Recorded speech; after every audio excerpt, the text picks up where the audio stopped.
राधे राधे। तो इससे पिछले वीडियो में हमने पास, कंटिन्यू और ब्रेक स्टेटमेंट के बारे में बात करी थी, और आज जो हम लोग बात करने वाले हैं वो है फंक्शंस के बारे में। तो जल्दी से अपना फोल्डर ओपन कर लेते हैं और शिफ्ट के साथ राइट क्लिक करेंगे और ओपन विथ कोड करेंगे।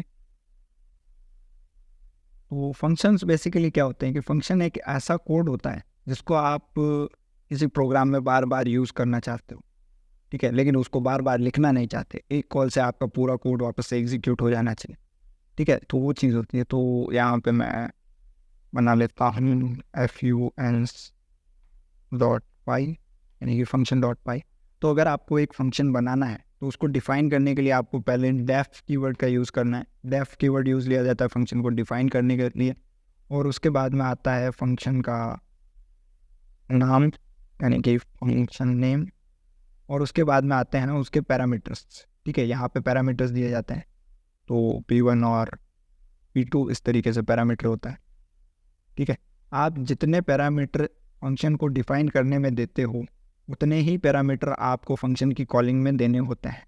और ये चीज़ क्या होती है हम लोग अभी समझेंगे।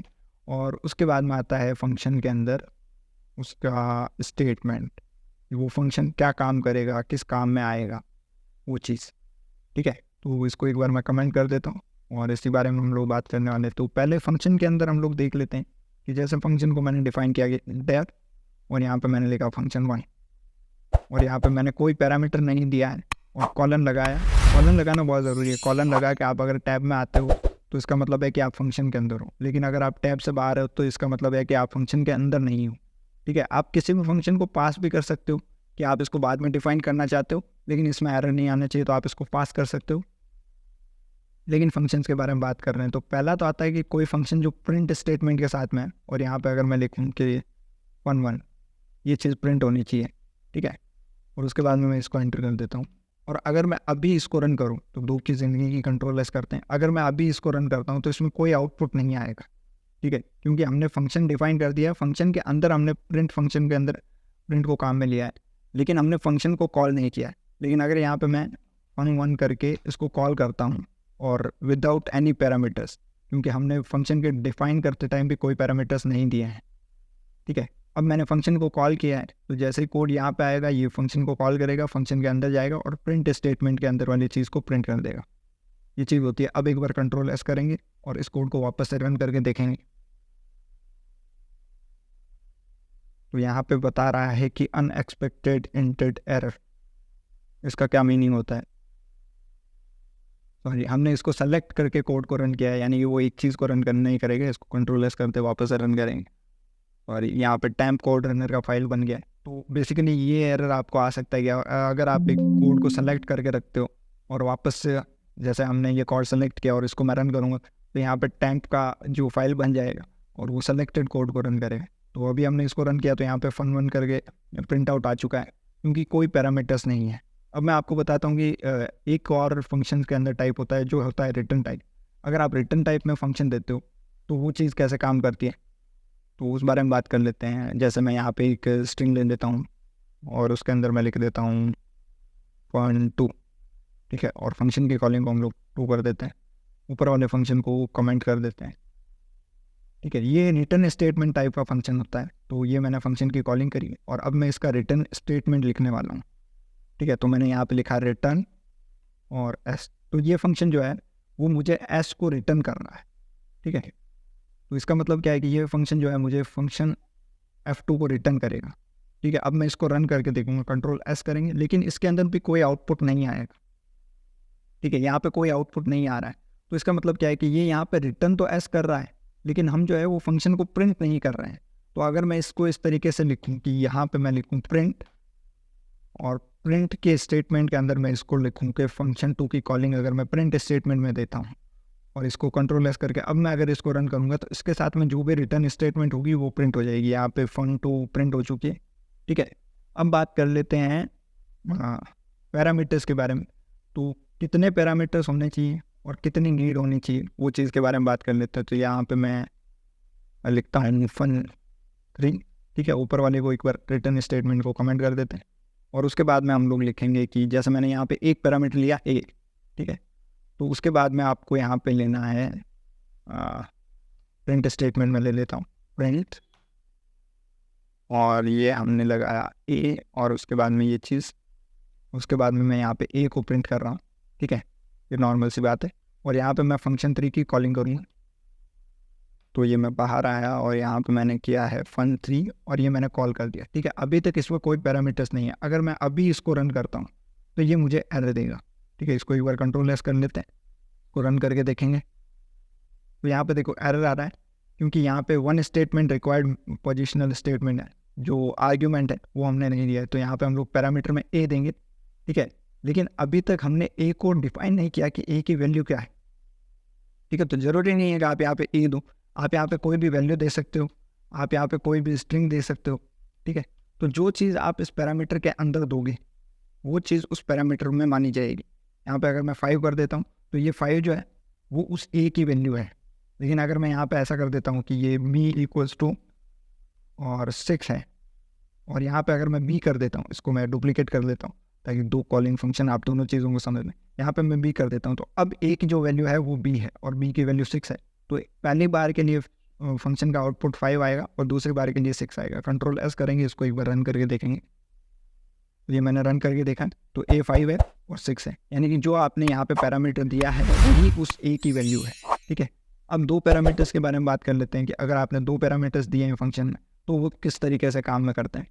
तो यहाँ पे मैं पहला फंक्शन मैंने पैरामीटर ए ले लिया, दूसरा पैरामीटर मैंने बी ले लिया, और इसी चीज़ को हम लोग वापस से डुप्लीकेट करके बी के पैरामीटर्स यहाँ पे लिख रहे हैं, ठीक है। और अब हम लोग दो पैरामीटर्स पे बात करें, यानी कि 5 और 10। जब तक मैंने ऐसा लिखा हुआ है तब तक ये 5 जो वैल्यू है वो ए की है और 10 जो वैल्यू है वो बी की है, ठीक है। एक बार मैं इसको कमेंट कर देता हूँ, क्योंकि वेरिएबल असाइनिंग का जो आपने डिफ़ॉल्ट चीज़ देखी है वो आपको पता है कि वेरिएबल असाइन को कैसे असाइन किया जा सकता है। और यहाँ पे अगर मैं ए इक्वल्स टू 6 करूँ, कोमा से सेपरेट किया जाता है। अगर आपने एक से ज़्यादा पैरामीटर्स दिए हैं फंक्शन के डिफाइन करने में, तो कोमा से उसको सेपरेट करके लिखेंगे ताकि वो वैल्यूज़ अलग अलग दिखे। तो ए इक्वल्स टू 6 और बी इक्वल्स टू अगर मैंने 7 लिखा है, तो यहाँ पे जो वैल्यू है, जो 5 है वो ए की वैल्यू है और 10 जो है वो बी की वैल्यू है। और दूसरे फंक्शन की कॉलिंग में ए की वैल्यू 6 है क्योंकि हमने असाइन करके लिखा है, और बी की वैल्यू 7 है। अगर आपने असाइनमेंट ऑपरेटर्स वाला वीडियो नहीं देखा तो आपको ऊपर कहीं मिल जाएगा, आप जाके देख सकते हो। और कल हमने पास ब्रेक और कंटिन्यू स्टेटमेंट के बारे में बात की थी, अगर आपने वो वीडियो नहीं देखा तो आपको ऊपर कहीं मिल जाएगा, वो भी आप लोग जाकर देख सकते हो, ठीक है। अब मैं इसको डुप्लीकेट करूँगा, और अगर मैं यहाँ पे पहले पैरामीटर के अंदर मैं बी इक्वल्स टू कर देता हूँ, यानी कि बी इक्वल्स टू 6 और ए इक्वल्स टू 7, यानी कि मैंने जगह चेंज कर दी है, लेकिन पैरामीटर्स का जो असाइनमेंट है वो हमने ए के ऊपर रखा है, यानी कि ए की जगह फर्स्ट प्लेस से हटा के सेकंड पे रख दी और बी की सेकंड से हटा के फर्स्ट पे रख दी। तो यहाँ पे जो आउटपुट आएगा वो बी इक्वल्स टू 7 आएगा और ए इक्वल्स टू 6 आएगा, और जबकि ऊपर वाले के अंदर जो आउटपुट आएगा वो ए इक्वल्स टू 6 आएगा और बी इक्वल्स टू 7 आएगा, और उससे ऊपर वाले में ए इक्वल्स टू 5 और बी इक्वल्स टू 10, ठीक है। ये होती है फंक्शंस की पैरामीटर्स के साथ में कॉलिंग। और इसको एक बार कंट्रोल एस करके रन करके देखें तो आप यहाँ पे देख लो कि पहला जो फंक्शन आ रहा है वो आ रहा है 5 और 6। अरे हाँ, यहाँ से फंक्शन की कॉलिंग हो रही है। एक मिनट, हमने ऊपर वाला कमेंट नहीं किया तो हमारा आउटपुट ज़्यादा, इसको एक बार कमेंट कर देते हैं, इसको कंट्रोल एस करेंगे, वापस से रन करके देखेंगे। ए के अंदर पैरामीटर्स का एरर है। फंक्शन के अंदर फंक्शन की कॉलिंग को fun4 कर देते हैं,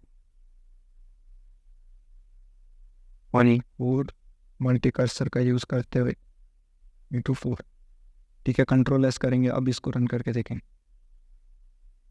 तो अब यहाँ हमारा यहाँ पे आउटपुट आ रहा है। आपको याद रखना है कि आप एक ही फंक्शन को दो बार डिफाइन नहीं कर सकते, उसका नाम में आपको थोड़ा बहुत चेंज रखना है। तो आप अल्फ़ाबेट से स्टार्ट कर सकते हो, आप अंडरस्कोर का भी यूज़ कर सकते हो, आप नंबर्स का यूज़ कर सकते हो, लेकिन वो सारी चीज़ें पहले नहीं लगनी चाहिए, वो बाद में लगनी चाहिए। तो नंबर्स और स्पेशल कैरेक्टर्स का आप यूज़ नहीं कर सकते।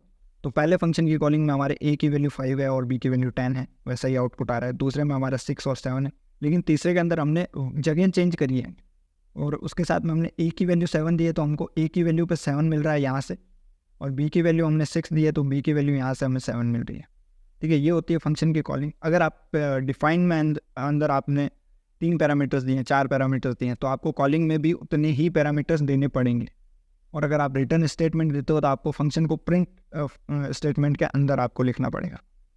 तो अब बात कर लेते हैं कि एक ऐसा फंक्शन जो डिफ़ॉल्ट फंक्शन के हिसाब से काम करता है, यानी कि डिफ़ॉल्ट आर्ग्यूमेंट के ऊपर काम करता है। तो मैं एक बार इसको कंट्रोल एल्ट शिफ्ट के साथ में को डुप्लीकेट करूँगा और ऊपर वाली चीज़ को मैं कमेंट करूँगा ताकि हमारा आउटपुट हमको डिस्टर्ब ना करे।